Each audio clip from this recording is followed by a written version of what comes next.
목요일 아침 말씀과 함께하는 하나님의 행복의 소리. 이 시간 우리가 함께 나눌 말씀은 역대하 26장 1절에서 23절까지의 말씀입니다.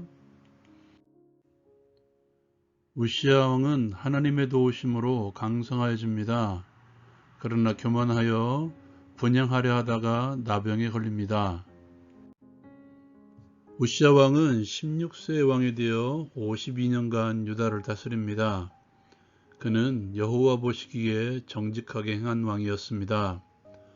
하나님의 묵시를 밝게 하는 스가랴가 사는 날 동안에 하나님을 찾았고, 그렇게 하나님을 찾을 동안에 하나님께서 그를 형통하게 하셨습니다. 우시아는 블레셋과 싸워 그들의 성벽을 헐고 그들의 백성 가운데 성읍을 건축합니다. 하나님의 도우심으로 블레셋 그리고 구르바 아래 거주하는 아라비아 사람들과 마온 사람을 치게 하십니다. 암몬 사람들은 우시아에게 조공을 바치죠.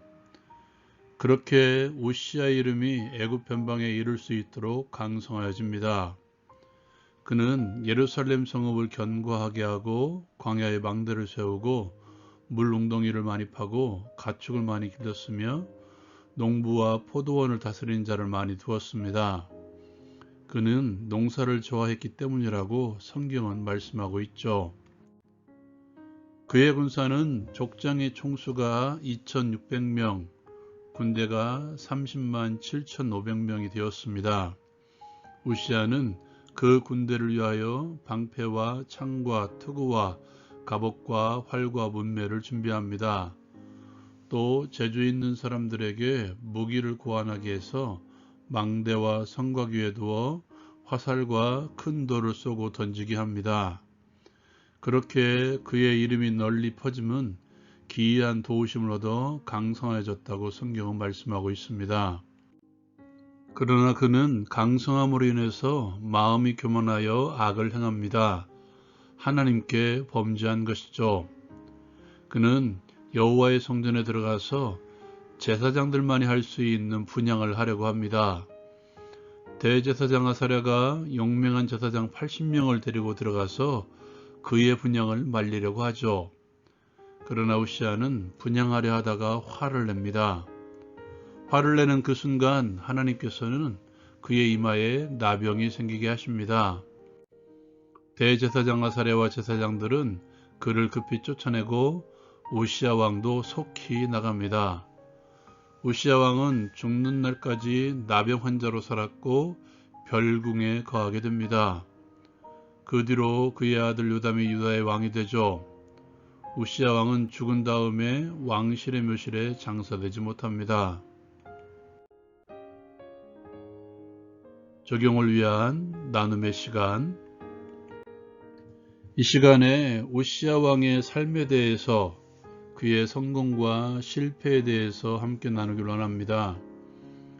열왕들의 이야기를 통해서 하나님께서는 계속해서 우리에게 선택을 요구하시는 것 같습니다.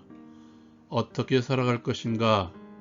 능히 도우시고 능히 패하게도 하시는 하나님 앞에서 어떻게 살아갈 것인가? 오늘 우시아 왕의 일대기도 정확하게 우리에게 그것을 보여주고 있습니다. 그의 명성이 애굽의 변방에 이를 때까지 강성했던 우시아 왕, 그러나 교만하여 악을 행하고 하나님께 범죄했던 우시아 왕. 그는 하나님의 놀라우신 도우심으로 인해서 강성하여졌죠. 그 이유는 그가 하나님을 찾았기 때문입니다. 오늘 말씀에서도 그가 여호와를 찾을 동안에는 하나님께서 형통하게 하셨다라고 우리에게 분명히 들려주고 있죠. 하나님께서는 이렇게 당신을 찾는 자들을 외면하지 않으십니다. 우시아는 나라의 왕으로서 하나님을 찾음으로써 형통하게 하셨습니다. 그가 하나님 일을 통해서 나라를 강성하게 하셨죠. 그의 이름이 그 당시 강대국이었던 애굽의 변방에 이를 정도로 하나님께서는 당신을 찾은 우시아 왕의 이름을 높여주신 것입니다. 반면 오늘 말씀에서는 그의 실패, 그의 교만에 대해서도 다루고 있습니다. 그의 강성이 그를 교만하게 합니다. 그의 교만이 어디까지 이르렀냐면 하나님께서 제사장들에게만 맡겨주신 분향하는 일을 그가 행하려고 한 것이죠. 그 일로 인해서 그는 그 당시 부정한 질병 가운데 하나였던, 그래서 하나님의 심판의 상징으로까지 여겨졌던 나병에 걸려 별궁에 거하게 됩니다. 물론 왕의 자리까지 내려놓고 말입니다. 감옥 아닌 감옥과도 같은 삶을 살았고 또 생을 막아뱉던 우시야 왕. 하나님을 찾음과 교만으로 인해서 극과 극의 삶을 살았던 우시야 왕. 이것을 통해 볼 때 하나님을 찾음과 하나님 앞에서의 교만은 동전의 양면과도 같은 것 같습니다. 오늘 말씀을 유심히 보십시오. 하나님을 찾음으로 우시야 왕이 어떤 일을 행했습니까? 그가 행한 것은 왕으로서 자신의 역할을 최선을 다해서 충실히 감당한 것이죠. 하나님 앞에서 교만함으로 그가 행한 것이 무엇입니까? 하나님께서 정해주신 자신의 일을 넘어서서 다른 이들에게 맡겨주신 일까지 자신이 감당하려고 한 것이죠. 흔히 이런 말입니다. 내가 모든 것을 할 수 있다. 내가 모든 것을 해야만 한다. 나는 모든 것을 할 수 있는 자격이 있다. 이것이 하나님을 찾음과 하나님 앞에서의 교만함의 차이입니다. 주신 역할에 힘을 다하는 것이 하나님을 찾는 자들의 삶의 모습이죠. 여러분의 삶은 어떻습니까? 하나님께서 주신 한계, 믿음의 분량대로 교회에서 또한 이 땅에서 그 역할을 감당하고 있습니까? 자꾸 내 역할뿐만 아니라 다른 이들의 일 또한 내가 해야 된다고 생각하고 있지는 않습니까? 기억하십시오.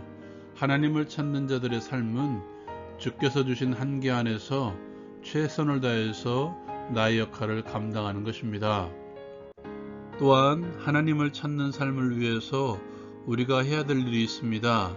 그것은 믿음의 사람들을 가까이 두는 것입니다. 성경은 우시야 왕이 하나님의 묵시를 밝게 하는 스가랴가 사는 날 동안에 하나님을 찾았다고 말씀하고 있죠. 그리고 비록 화를 내었지만 그가 잘못된 선택을 했을 때 대제사장 아사랴가 그를 향해서 하나님의 말씀으로 바른 말을 전하고 있습니다. 하나님의 묵시, 하나님의 뜻, 하나님의 말씀이죠. 하나님의 말씀을 밝게 하는 자들, 그리고 하나님의 말씀으로 바른 말을 나에게 해주는 자들을 가까이 하십시오. 그들을 통해서 하나님께서는 나에게 말씀하실 것입니다. 그 말씀에 귀를 기울이십시오. 그들을 통해서 나로 하여금 하나님을 찾는 삶을 살게 하실 것입니다. 지금 여러분의 주변에는 어떤 이들이 있습니까? 하나님의 말씀을 가까이 하는 자들을 두십시오. 하나님의 말씀으로 나에게 바른 말을 해주는 자들을 가까이 두십시오. 주께서 주신 은혜의 풍성함을 누릴 때마다 겸손하게 나를 낮추게 하옵소서.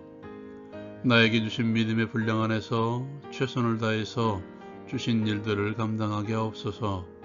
예수님의 이름으로 기도합니다. 아멘. 교회에서든지 어떤 곳에서든지 바보같이 보일지라도 믿음의 분량을 넘어서려고 하지 마십시오. 그것이 나를 교만으로 이끌 수도 있습니다.